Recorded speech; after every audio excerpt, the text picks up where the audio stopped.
Dear students, आज जो subject है फार्माकोथेरेपेटिक्स, आज जो हम पढ़ाएंगे टॉपिक हाइपरटेंशन। हाइपरटेंशन एक डिजीज़ जिसमें हम बताएंगे कि हाइपरटेंशन कैसे होता है और किस कारण होता है, और इसका जो सिम्टम्स होते हैं वो भी समझाएंगे, और इसमें कैसे हम बिना दवाइयों के ठीक कर सकते हैं।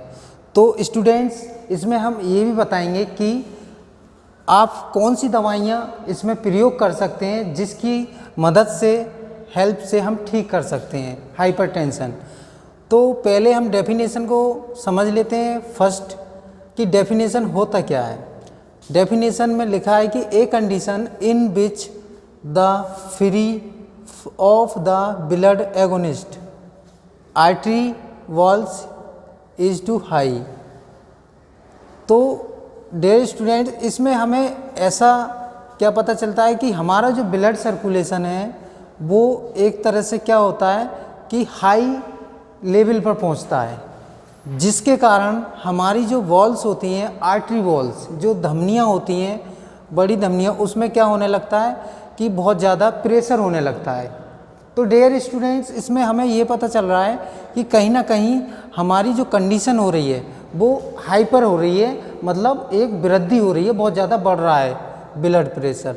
अब समझेंगे सेकंड डेफिनेशन में, एरो से हमने इंडिकेट किया है सेकंड डेफिनेशन को, जैसे कि usually hypertension is defined as blood pressure above 140/90 and is considered severe is the pressure is above 180 by 120 mmHg।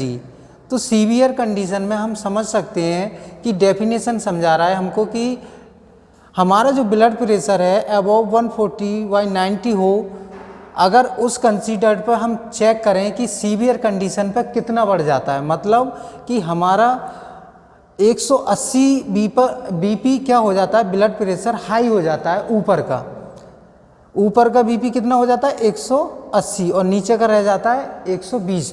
तो डियर स्टूडेंट्स, ये कंडीशन हमारी सीवियर कंडीशन कहलाएगी, मतलब ये एक खतरनाक, बहुत पीड़ादायक कंडीशन है, जिससे बीपी, हमारा ब्लड प्रेशर क्या होगा, बढ़ने लगेगा। तो हमें जो बीपी हमारा नॉर्मल तो पता है आपको कि 120 से और नीचे का 80 होना चाहिए। अब जैसे इस कंडीशन को हम क्या कहते हैं, सीवियर कंडीशन। अब बात करेंगे कि क्लिनिकल मैनिफेस्टेशन क्या होता है।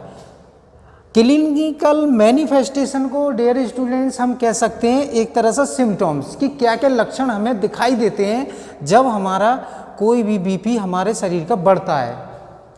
तो जैसे हेडेक होना मतलब मीन कि आपका सिर दर्द होना, और स्वेटिंग मतलब ऐसा महसूस करता है पेशेंट जैसे पसीना आ रहा है शरीर से। टैकीकार्डिया में भी हमें ये क्या होता है कि बढ़ने लगता है, हमारी जो हार्ट रेट बीट है वो भी इंक्रीज होने लगेगी। और डियर स्टूडेंट्स, हम पाल्पिटेशन में समझें तो इसमें भी हमें ये पता चलता है कि जो हार्ट रेट है वो एक तरह से वृद्धि करने लगा है। अब बात करेंगे हम नेक्स्ट स्टेप की, वो 3 पॉइंट है हमारा, जैसे non pharmacological is a mean non pharmacological, कि जो बिना दवाइयों के हम उसको ठीक कर सकते हैं, तो उसको हम क्या कहते हैं डियर स्टूडेंट्स, नॉन फार्माकोलॉजिकल, बिना दवाइयों के उपचार करना। जैसे कि हम इसमें लाइफ स्टाइल एडवाइज करेंगे एनी पेशेंट को, जो भी पेशेंट हाइपरटेंशन का होता है, तो उसको हम एक तरह से एक एडवाइस करेंगे कि आप ऐसा करें, आप ऐसा करें तो ऐसे आप ठीक हो जाएंगे, आपका जो हाइपरटेंशन है वो लेवल क्या हो जाएगा, कम हो जाएगा, और ठीक हो जाएंगे, मेंटेन हो जाएंगे। जैसे ओवरवेट होना, अगर किसी भी पेशेंट का ओवरवेट होता है तो वो कॉज के पेशेंट होता है हाइपरटेंशन का। जैसे डाइट, अगर डाइट ज़्यादा ले रहा हो, जैसे कि डाइट में खाने में ज़्यादा साल्ट ले रहा हो, नमक ले रहा हो डियर स्टूडेंट्स, तो उसमें हम एक क्या करेंगे, उसकी डाइट को मेंटेन करेंगे। रिड्यूस द साल्ट इंटेक, इसमें हम करेंगे जो साल्ट है खाने में, जैसे डाइट में खाने में क्या ले रहा है, साल्ट ज़्यादा ले रहा है, नमक ज़्यादा ले रहा है, उसमें क्या करेंगे, उसको कम करेंगे, तो वो पेशेंट मेंटेन कर सकता है अपने ब्लड प्रेशर को, जो कंडीशन हाइपरटेंशन होती है। रेगुलर एक्सरसाइज के लिए कहेंगे, रेगुलर एक्सरसाइज करेगा कंटिन्यू, तो उससे भी एक्सरसाइज से क्या होगा डियर स्टूडेंट, मेंटेन होगा पीपी।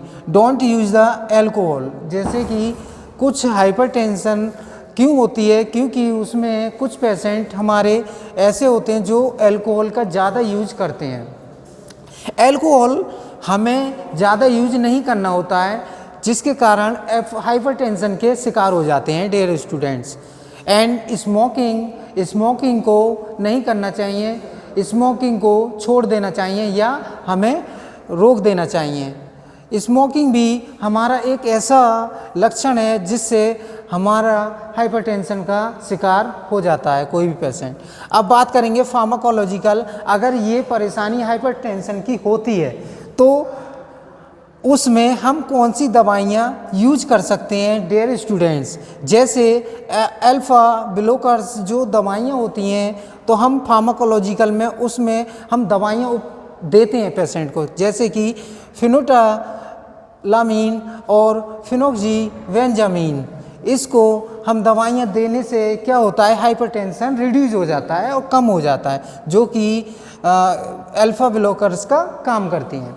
जैसे सेकंड पार्ट बी में देखें तो बीटा ब्लॉकर्स क्या होती हैं, जो हमारी एटेनोलॉल होती हैं, और सेकंड हमारी लेवेट्रोलॉल होती हैं, और कार्बिडिफोलॉल होती हैं। डिफरेंट ऐसी ड्रग होती हैं जो हमारा बीटा ब्लॉकर्स का काम करती हैं, जिससे हमारा हाइपरटेंशन हम मेंटेन कर सकते हैं और रोक सकते हैं। और हमारी सी पार्ट में जो है कैल्शियम चैनल ब्लॉकर्स, उनको हम एम्लोडिपिन और निफेडिपिन और हमारा वेरापामिल भी ऐसा प्रयोग करने से हमारा जो हाइपरटेंशन लेवल है वो मेंटेन हो जाएगा, ठीक हो जाएगा। और जो हाइपर ब्लड प्रेशर हो रहा है उसको हम रिड्यूस कर सकते हैं। डियर स्टूडेंट्स, हमारा एटियोलॉजी कारण हमने देखा किस कारण हो रहा था, इसमें हमने बीच बीच में बताया भी था, तो हम इनको क्या कर सकते हैं, लाइफस्टाइल से चेंज कर सकते हैं। तो ये था हाइपरटेंशन। तो स्टूडेंट्स आपको समझ में आया होगा। थैंक्स।